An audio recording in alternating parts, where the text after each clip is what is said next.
Halo minasan, kembali lagi di channel Okawaii.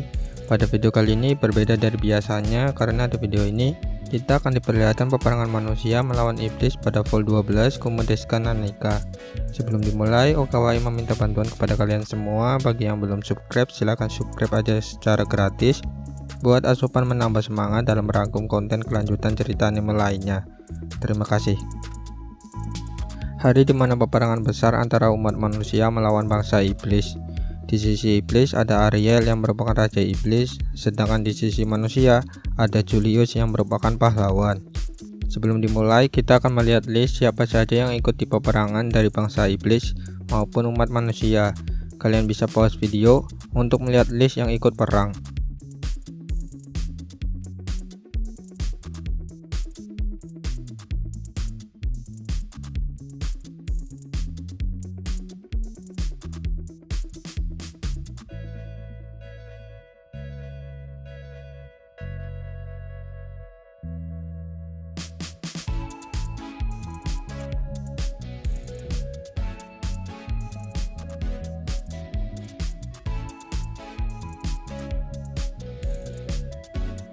Saat ini Ariel dan Balto masih di kerajaan iblis dan mendatangi tempat White yang masih di ruangannya.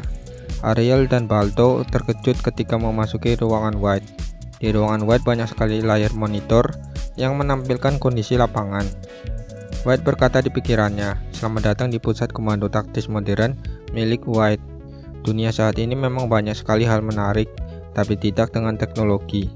Oleh sebab itu, aku membuat cloninganku dan menyebarkannya di setiap benteng untuk memantau kondisi, lalu disalurkan ke layar monitor di ruanganku.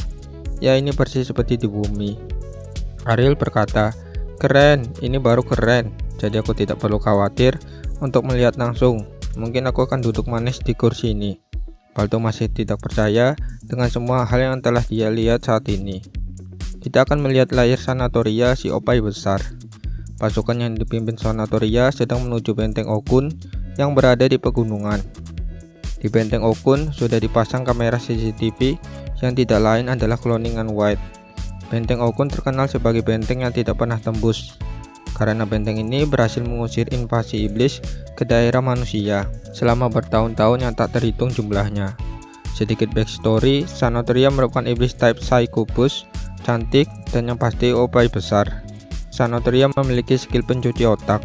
Skill ini sudah diterapkan pada generasi sebelum Sanatoria yang membuat iblis Psychobus menjadi bangsawan di ras iblis. Saat ini Sanatoria masih memiliki trauma yang menyakitkan.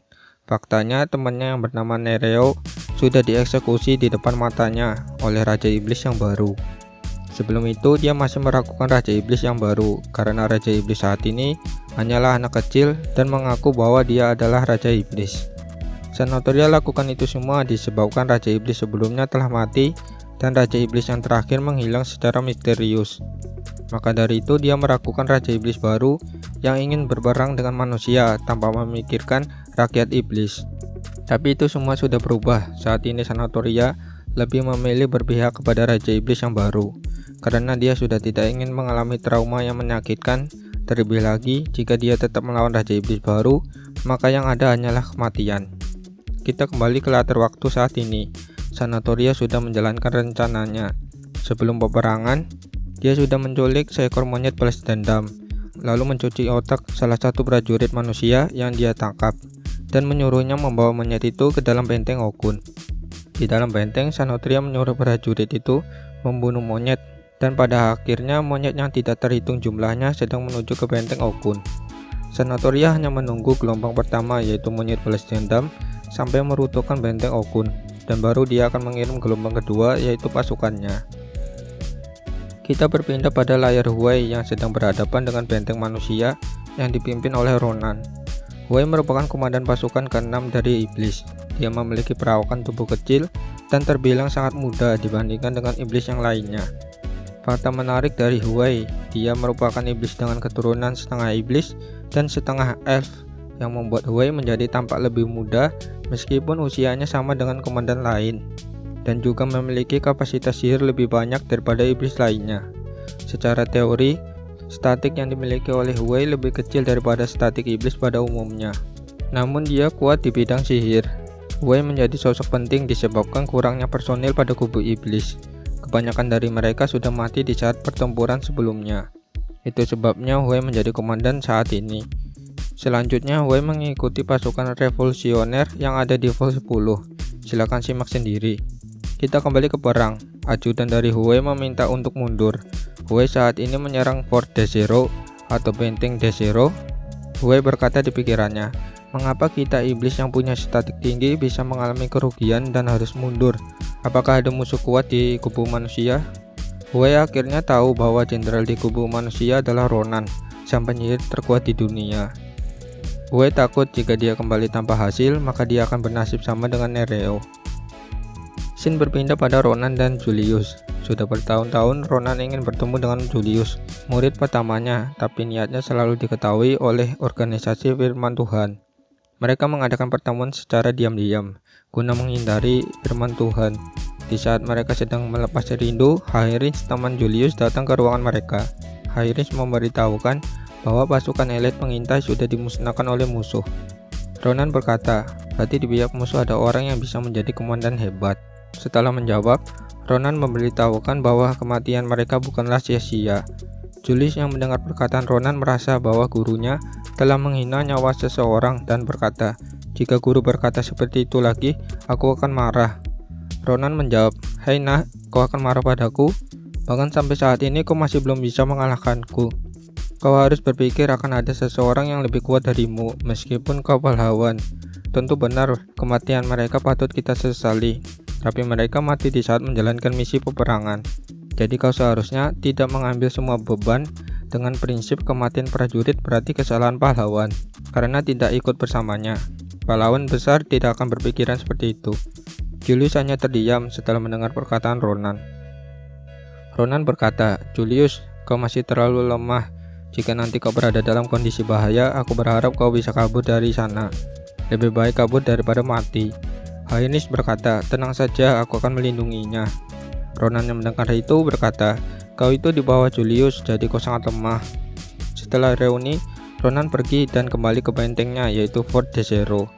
Beberapa tahun sebelum peperangan, Ronan sudah mengumpulkan banyak murid dari berbagai negara. Ronan melatih mereka dengan metode yang pernah dia alami di labirin besar Erro. Hasil latihannya menghasilkan murid-murid bertalenta bagus, namun masih di bawah Julius dan Aurel. Tapi mereka semua bisa menahan serangan iblis yang dilancarkan dari pasukan Huey. Scene berpindah pada Kunihiko dan Asaka yang merupakan reinkarnasi. Sedikit backstory dari Kunihiko dan Asaka. Di saat mereka hidup di bumi, mereka berdua adalah teman masa kecil atau Osana Najimi. Mereka selalu bersama mulai dari TK, SD, SMP, dan bahkan SMA. Sesekali mereka berangkat sekolah bersama. Sampai suatu ketika Kunihiko dan Asaka terlahir kembali di dunia saat ini. Mereka berdua sudah mendapatkan sertifikasi petualang rank A di Guild Master dan hanya perlu waktu agar bisa mencapai rank S. Di belakang mereka ada Goto yang telah menjaga mereka saat waktu kecil. Mereka bertiga mengeluh mengenai jenderal yang ada di benteng mereka dan pasukannya yang terbilang sangat lemah. Oleh sebab itu para petualang peringkat A diletakkan di benteng ini. Serangan iblis telah dimulai. Mereka menyerang dengan sihir tombak hitam yang melesat sangat cepat. Kunihiko mengeluarkan pedang sihirnya, Asaka mengeluarkan tongkat sihirnya, dan petualang lain juga mengeluarkan sihir untuk menahan serangan tombak hitam. Serangan tombak hitam berhasil ditahan tapi merugikan benteng, karena lapis pertama telah hancur berkat sihir yang bertabrakan satu sama lain. Kunihiko memutuskan untuk terjun ke medan tempur, karena sihir tombak hitam tadi merupakan sihir hitam tingkat lanjut yang sangat berbahaya.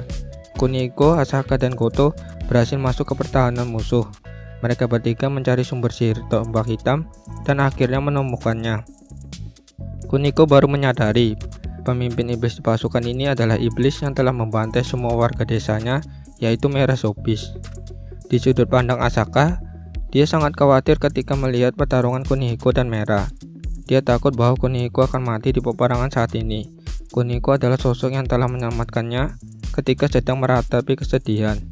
Asaka menyadari bahwa Merah sangat kuat, karena setiap serangan dari Kunihiko, Merah terlihat biasa saja, walaupun Kunihiko sudah berusaha sekuat tenaga. Asaka mengingat kejadian bahwa mereka berdua pernah mengalahkan naga petir dan naga angin. Drop item dari kedua naga itu dibuat senjata mereka. Meskipun naga memiliki statik tinggi dan sihir tinggi, tapi di mata Asaka merah terlalu kuat dibandingkan kedua naga itu. Mereka tidak berhasil mendaratkan serangan pada merah. Asaka menyerang dengan sihir dan Kunihiko menyerang dengan pedangnya, tapi itu semua ditangkis oleh merah tanpa keringat sedikit pun. Kunihiko dan Asaka kehabisan tenaga dan mulai putus asa karena tidak ada kemenangan pada mereka. Tiba-tiba sihir menyerang merah. Sihir itu berasal dari benteng, yang berarti penyihirnya sangat kuat karena bisa menyerang musuh yang sangat jauh. Merah menangkis semua serangan Kunihiko, Asaka, dan sihir dari benteng. Asaka berkata, dia terlalu kuat, namun seorang anak bertudung berhasil menyerang merah dari belakang menggunakan sihir angin. Mereka berempat melawan merah seorang diri. Akhirnya mereka berempat berhasil memojokkan merah dengan sihir dari benteng yang berhasil menembus dada. Sihir anak bertudung berhasil menyerang bagian belakang kepala, sihir Dragon Wind milik Asaka yang mengenai merah, dan serangan Kunihiko yang menebas bau merah. Semua serangan mereka tidak ada dampak serius bagi merah. Merah menjatuhkan Kunihiko. Di saat itu merah mundur dari pertempuran. Asaka yang terluka akibat serangan tombak hitam milik merah telah disembuhkan oleh Kunihiko berkat ramuan penyembuh. Ternyata anak bertudung itu adalah Okachan. Kunihiko dan Asaka terkejut, ternyata yang reinkarnasi bukan hanya mereka, tapi guru mereka juga ikut bereinkarnasi. Kita berpindah pada Aurel, si gadis cantik dan beropai besar, yang masih besar Sanatoria. Aurel merupakan anak bangsawan miskin yang secara harfiah sudah menikah dan mempunyai anak. Dikarenakan bangsawan miskin, oleh sebab itu, sangat sulit mencari bangsawan yang kaya raya.